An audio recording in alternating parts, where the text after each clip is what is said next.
Radio listeners will remember the voice of Greg Dumas. From NSU to Green Street to Richfield Road, he has a wide variety of memories, including right here at KTIB.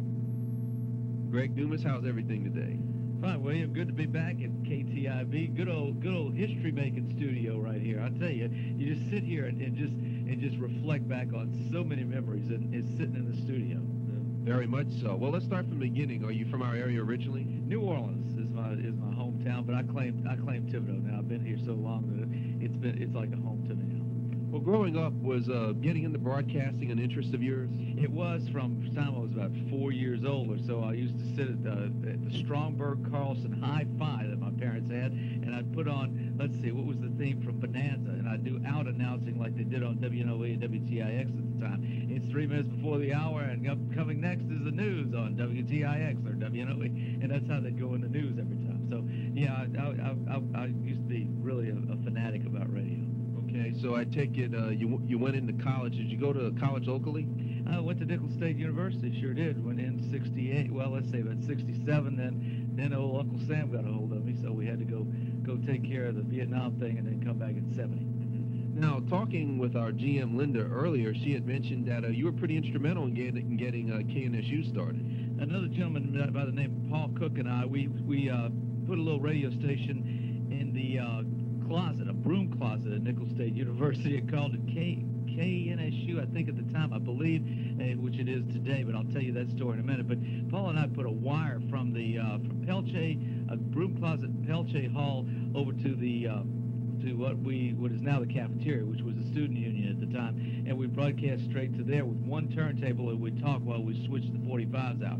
Then we decided, we looked into seeing if we could go on the air with an FM station. We did. We were the first, I believe, the first non-commercial radio station in the state of Louisiana, licensed to a university, at Nicholls State University. Oh, very interesting. Now, when you come back from the military, did you go back to finish up at Nicholls? Sure did. Graduated in speech education because there was not a curriculum at the time. And my wife continually kids about this. I actually helped write the first curriculum for communications at Nicholls State while I was a student, because they didn't have any at the time. Nobody on the campus knew what it was all about. Just the speech teachers knew a little bit, but we Paul and I kind of led them into developing the communications curriculum, which is today. Wow, very interesting. Now, from there, did you come straight here to KTIB? I was back and forth, and I'm trying to remember, William, exactly where. I think I started at KHOM, which the former owner of KTIB, the general manager, I believe, at the time, Ray Sadie, was over there. But then I bounced back and forth a couple of times from KTIB to KHOM, at that time. As a student, you do crazy things, okay? Now, when you first came into KTIB, what were your duties? My duties were just to be an announcer, actually, and I was hired back then. Ray had gone on to KHOM, and a gentleman by the name of Hugh Smith was running the station at the time, and he wanted me to be the announcer, and I felt like I liked a little more rock and roll music than I did what we were doing at KHOM, which was easy listening at the time. And so, that was my duty, just to do basically weekend work here. Now, I had talked to different personalities about the way everything was set up at the time. Did you ever have any difficulties on the air with those turntables? Turntables were just the wiring, everything was a mess back then. I don't know exactly what you're referring to, but the turntables did give us a little trouble. But everything, back then, radio was just in its infancy. Radio was in its infancy, but I don't know exactly where you're going with that. But there was some problems. Okay. Well, no, just that a lot of the other folks are talking about the turntable. Sometimes it'd break on the air. Or the worst part was sometimes the previous person left it set at the wrong speed. Yep, that could happen all the time, because in radio back then, you did have it was a lock system between a 45 and a 78 and a 33, and you had to actually lock that speed in. And if you left it on there, the next disc jockey, if you didn't know you had it locked in there, you'd have to go and change it up. Let's talk about some of the people you worked with over the time. And one gentleman we mentioned who's now a producer at WWL, Todd Bauer. Todd Bauer is one of the greatest radio personalities I think I've ever run into, and he was young back then. I haven't seen Todd in probably 15 years, but Todd I like to say he had the pipes. He was sort of like, if anybody's familiar with John Pila, he had those kind of pipes. He could really had that low voice, and I can still hear him say, "You're Todd Bauer." Very good. Now, another gentleman I think who would have worked up here at the time, who I think later moved on to sports. Did you work with Ken Berth a lot?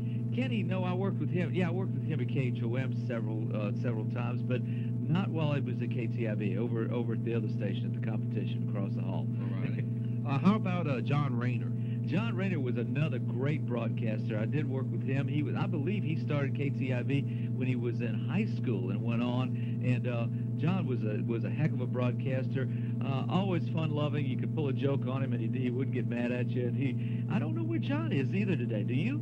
Oh, yes, he's working in the insurance business in St. Charles Parish. Ah, just like his brother, huh?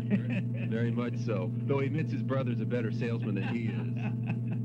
And then there's another one. I don't know if you've mentioned it on the history here yet, but David Clode, which is he's no longer with us. He passed on, and David was a high school student at E.D. White. And it's a funny story about David. He was a great musician who loved to play any kind of horn. And David would sit up here. He would put a record on the turntable. As soon as he announced it, he'd turn the monitor down where you couldn't hear the music in the studio, and he'd play his music while he'd be practicing while the record was going on. And then he'd know when the record was about to end. He'd pipe that music back up, and he'd make the announcement, get back to another record, and play his horn again. So, great guy. Okay. There's quite a few other people I'm going to forget, but is there anybody else you worked with at KTIB I didn't mention? KTIB was, I think we had Joe LeBlanc back then, Rick Miller, Rick and Joe and Todd, and those were the three major guys back then that were the rock and roll jocks on the FM side, and they were really a lot of fun. Of course, you had Marie Bergeron with the news, and she was wonderful. Mm-hmm. Very much so. Now,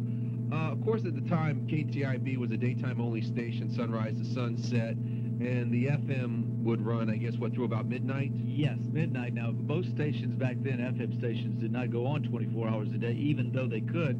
It was just nobody wanted to do it back then, so they didn't. But at 12 o'clock, we'd sign off every night. All right. Well, tell everybody the story you told me a little while ago about the when y'all first went into FM stereo and the little trick you do with the mics. Okay. As you sit in a microphone in a studio now, you have one microphone, as everybody knows. But back then, the technology was a little bit different, and it was just when stereo was coming in, and so we had two mics sitting at the FM studio and right in front of us, and we could actually go from the left mic to the right mic and back and forth and say, "Are you listening to me in your right speaker? Are you listening to me in your left speaker?" I mean, it was that great of a change, and it was something back then that KTIB was innovative enough to have stereo going on the FM side. Very much so. Now, how long did you stay here at KTIB? William, I'd say probably off and on 3 years. I also wanted to ask you about the gentlemen who were the owners at the time, Mr. Block, Mr. Jackson, and Mr. Larson. Were they pretty good to get along with? Great guys, great business people. That's the bottom line there. And I think that they had a great man with Ray Sadie being their manager before he moved on too. I knew Mr. Block. I didn't know the other two, but they were great business people. Didn't mess around with us too much at the station. They let the general manager pretty much handle it, as far as I saw as a college student running in and out of here. Were you around here when Roy Pugh joined the staff? Roy Pugh, yes, Roy Pugh. He was.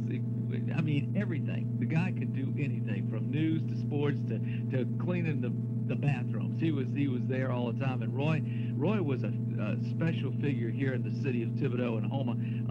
He knew a lot of people, and he did a great bit of good for this station and for the community. So from your first tenure at KTIB, is that when you moved on to the station that was on Ridgefield? No, let me see. No, I went to, after I graduated from college, I got contacted by a guy named Joe Costello, who used to own WRNO in New Orleans, but he owned part of a little radio station very few people knew about, was KSMI in Donaldsonville. And Joe said, "Why don't you come work for us up there?" So that's what I went. I went up there first. Then I came down to Thibodaux and worked at the station on Ridgefield Road, as you referred to it. Well, we'll call it KXOR. We know what it is now, even though they haven't been here, I think, in about 4 years. But that little station over there must have been pretty interesting to work for as well. KXOR was a lot of fun, and it was a lot of a challenge because, once again, Joe brought me in about 2 years after I graduated from college went behind the ears, so to speak, to manage the radio station, and we didn't have that much to do. But one of the things that we did have was what we call a MARTI, which is the remote broadcast facility that we could, you normally would do at grocery stores. You do remotes or at car dealers, things like that, okay? Well, I had my engineer fix it up where I could actually work out of my car. Now, back then we didn't have cell phones, we didn't have two-way radios, we just had this MARTI, and it was a huge thing that I kept in the trunk. So when something would happen, we said, well, we're going to get the first hit at a news story, and we would jump in our car with our MARTI and plug it in and go on live. I think I remember one story where you would have been involved with. Were you out at the scene when the Shriever overpass collapsed? I was not, but I'll tell you what happened there. I was sitting in Dallas at a radio broadcast convention, and I had the news on at 6 o'clock in the evening, and I happened to see that Shriever had something going on out there. I said, what's going on? And so I called my station. I said, guys, you got to get out there. They said, boss, don't worry, we're already out there. We got the remote out there. We're going on the air. Well, I flew right back in after that point and did get out there as soon as I could. So I take it both here and some of the other outlets you're out, there are probably some interesting stories that you remember either covering or listening to. I could write a book, William, on radio in this city. It's been fascinating. One of the great stories, and it wasn't here at KTIB, but as a radio personality, I like to relate it to the audience all the time. Is Thibodaux caught on fire one night, and it was known that one building, if it got caught on fire, probably downtown would go up. Well, we found out about it by somebody calling the radio station. It was after midnight, and we were off the air. That was what FM was off the air at the time. I'd been out most of the night having a party, and so my DJ happened to be on the air. Do this real quick. My DJ happened to be on the air, and he called me. He said, boss, we got a fire in downtown Thibodaux. I said, we're off the air? He said, yeah. I hung up. I said, I'm not going to do it tonight. He called me again. He said, boss, wake up. I'm cleaning up a lot. He said, boss, wake up. We got a fire. I think we need to go back on the air. We went back on the air. Somebody fell asleep with their radio on, heard us go back on the air. They started calling people, and we had an audience, probably 80% of Thibodaux listening to us that night, broadcasting the fire, which was down in the Roxas area, and they contained it. Thank goodness for the Thibodaux Volunteer Fire Department. They contained the fire. Incredible. And I'll bet you also you'll probably had a lot of fun over the years covering the Fireman's Fair and some of the what-to-dos there. It's been fun. It's been fun. Back in the early days, the Fireman's Fair was over between East and West Junior High, okay? And we used to bring a big Winnebago and throw 45s out to everybody in the middle of the crowd and do some crazy stuff. And yes, the firemen deserve to have broadcasts, have every radio station. KTIB was wonderful to the firemen back then, as was the other radio stations in the area. And we'd broadcast from there the whole weekend. And sometimes we'd sleep in the Winnebago just because we didn't want to go home. We were having so much fun. And he created a lot of interest on the air and got people to come out when they weren't expecting to come out. That's and help the firemen out. Right.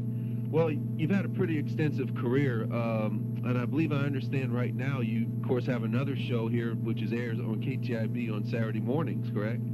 Linda, the manager here at KTIB, has graciously given me another opportunity, let's say. And yeah, I'm on at 10 o'clock on Saturday mornings, and it's called Louisiana Homegrown Jukebox, and I'm doing what I love, William. Playing old rock and roll music, man, and we're having a ball doing it. Really are. And she also mentioned to me that you're also involved with Margaritaville. Yeah, Jimmy Buffett, who is the writer of the song Margaritaville, and he owns Margaritaville cafes all around the United States.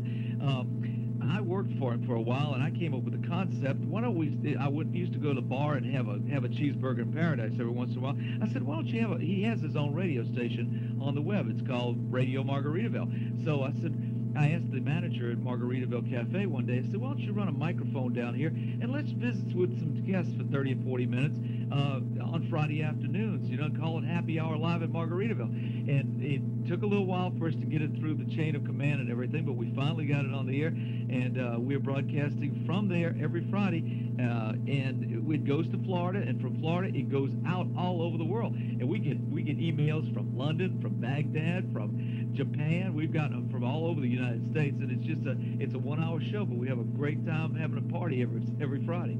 Okay.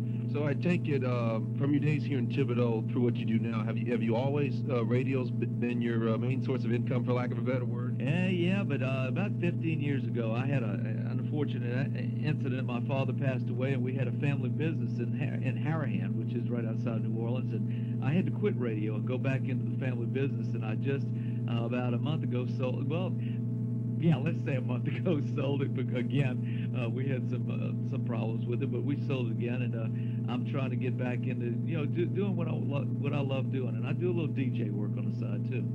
Very much so. Well, listen, we appreciate your time, and before we go, is there anything you'd like to say to all our listeners?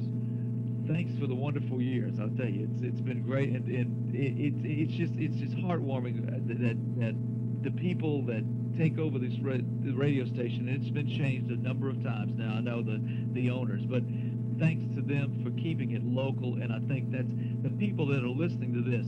Guys, don't give up on local radio. Even though you got the big boys in Baton Rouge and New Orleans, local radio is where it's at, and support those advertisers. And if I may, William, just one other thing. I've got to thank a man that really got me started, besides at Nichols, got me started to be a professional radio person, and that's Ray Sadie. He is Mr. Radio. There's nobody else that could have done radio like Mr. Ray Sadie did it. He's a wonderful guy, great broadcaster. I take it along the way that you knew him, he probably gave you a lot of advice as well. Can I relate another story? Go ahead. I'll tell you a real quick story about Ray. I was about a week and a half into the broadcasting curriculum over there. I gotta say, broadcast business over there at KHOM. And I was reading a news story. Marie Bergeron was the news director, but she was doing it from over here in Thibodeau. And I got to the story, and I said, Marie Bergeron has a story. Well, that's New Orleans for you. It's Bergeron in New Orleans, okay? So I see the hotline start blinking while I'm on the air, and I say, oh, goodness, I got something wrong. I picked up the phone, and Ray says, Greg, it's Bergeron, say it 5 times, Bergeron. And he made me say it, and I'll never forget how to say Bergeron from that day on. Wow. Incredible times for sure, but we greatly appreciate you coming by. Thanks a lot, guy, and we appreciate it anytime. Give me a call and listen to me on Saturdays.